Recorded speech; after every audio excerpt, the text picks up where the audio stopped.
In the last podcast, I set out an academic and in some ways political agenda to frame how we should explore the use of technologies, emphasising two principles.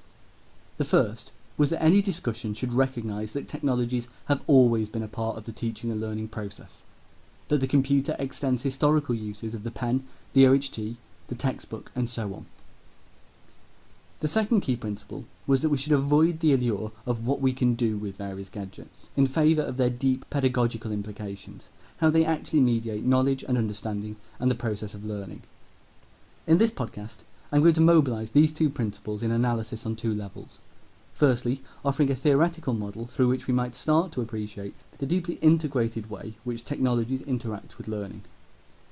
In the second segment, I'll think more broadly about the ways in which technologies throughout history have shaped the production, distribution and consumption of knowledge and understanding, and how this, in turn, has influenced the curriculum. So let's begin by looking at two fairly mundane pictures of children engaged in activity using technology. The first, a traditional blackboard, and the second, an interactive version. On one level, the processes here are the same. They involve the performance of understanding, demonstrated through a tactile medium.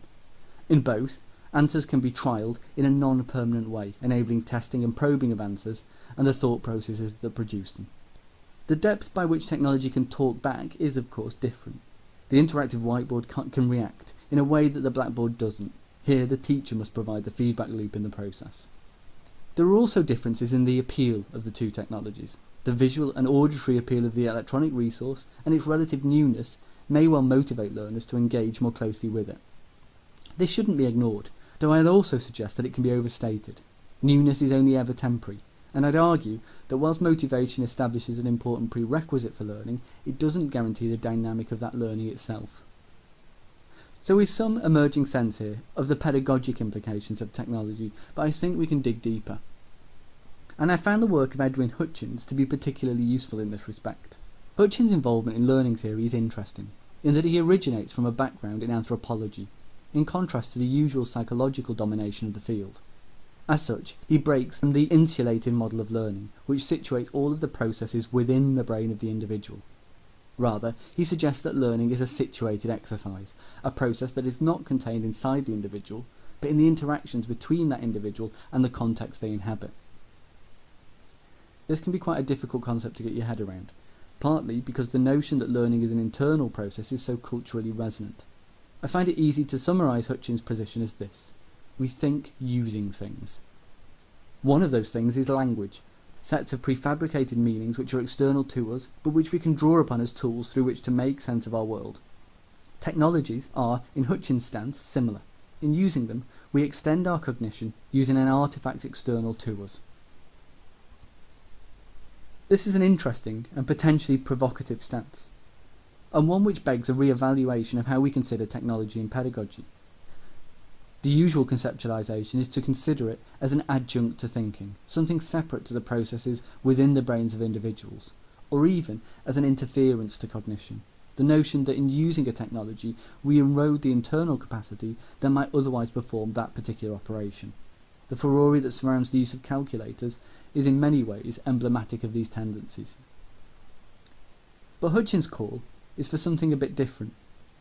He suggests that technologies are not adjuncts or interferences to cognition, that they are inseparable from cognition. To talk of thinking separate from technologies, and here I include language, is meaningless. Gabriel Solomon has developed these principles, and offers illustration with resonance to the examples with which we begun this exploration. He evokes the simple example of two children solving a maths puzzle together on a scrap of paper. Here, the paper is the technology, and it is the part of the learning process and of the children's cognitions. It performs two functions. On one hand, it enables social cognition for the children to think together in a way that would otherwise not be possible. On the other, the paper is a medium through which some of the cognitive processes involved can be offset or offloaded. In writing something down, we're able to externalise and concretise it, and thus render it more malleable. This is most apparent in things like the processes involved in a maths equation, in which the breaking down into a series of steps on paper allows us to keep track of running totals and interactions in a more manageable way. I would argue, though, that the distance and containedness of writing offers this same quality to a whole range of forms of cognition. So then, Hutchins and Solomon offer one interesting mechanism through which to unpack some of the sophistication by which technologies interact with the learning process. And I think that their mode of thinking can profitably be applied from established technologies right the way through to new innovations. I'm left wondering, for instance, about the possibilities of social cognition offered by the internet. In the next segment of this podcast, I'm going to broaden out a little, from the relationships of technologies in the learning process to their influence on knowledge itself.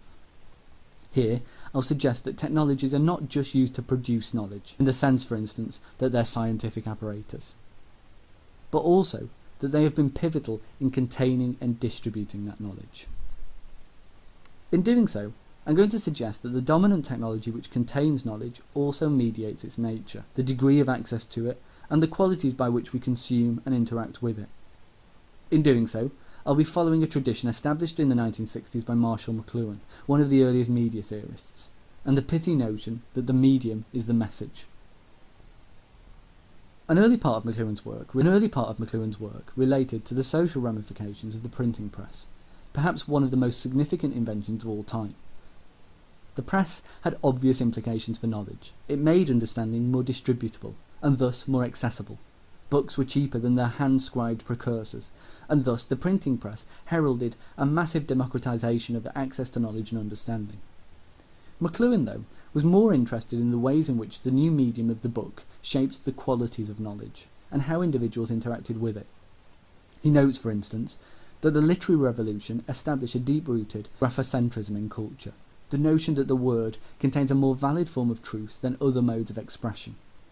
Of course, in previously less literate times, the illustration and decoration of text was as important as the written content.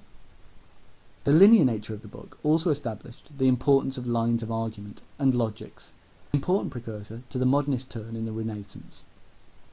Elsewhere, Eisenstein has suggested that the printing press and the fixed nature of the word in books produced a set of orthodoxies and paradigms specific to fields, but also the possibility of fringe understandings, defining heterodoxies and countercultures outside of them. This is not just specific to the content of domains of knowledge, but also the divisions between domains themselves. That a particular body of understanding is distinct from another, ethics from science for instance, is as much a product of historical accident and their delineation in the genre of text as it is their internal logics.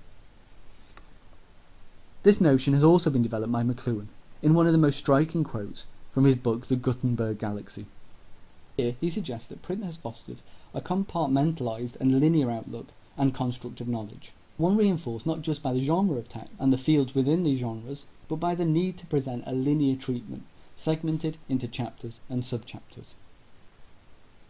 In turn, this observation makes me think about how the textbook, one of the most overwhelmingly influential technologies of secondary education in particular, has shaped educational provision and practice. The curriculum has evolved, I would argue, in reference to those resources which people have always learnt from, and as such, the logics of print inhabit it too. In short, we have a curriculum which, like a book, is segmented and compartmentalised, and fundamentally linear. So given all of this, we're left with a question. How significant are new technologies? For me, it's easy to be flippant in the answer to this, but I want to resist this urge. Historical technologies have also been significant. Here, we've exposed some of the really complicated processes surrounding seemingly mundane things like a pen and paper and a textbook. I think considering new technologies as an extension of this history is productive. Equally though, information technologies, like those that have gone before, shape knowledge and learning in different ways, and we shouldn't ignore this. The internet, for instance, resists the compartmentalising of knowledge in discrete and fixed ways, and abhors linearity. It thrives instead on interconnection. It extends the democratic access to knowledge and understanding, but also the production of that knowledge, eroding some of the elitist nature by which truth is established. As with any technology, the implications of these facets is both positive and negative, and in this session, I'd like to grapple with those complexities.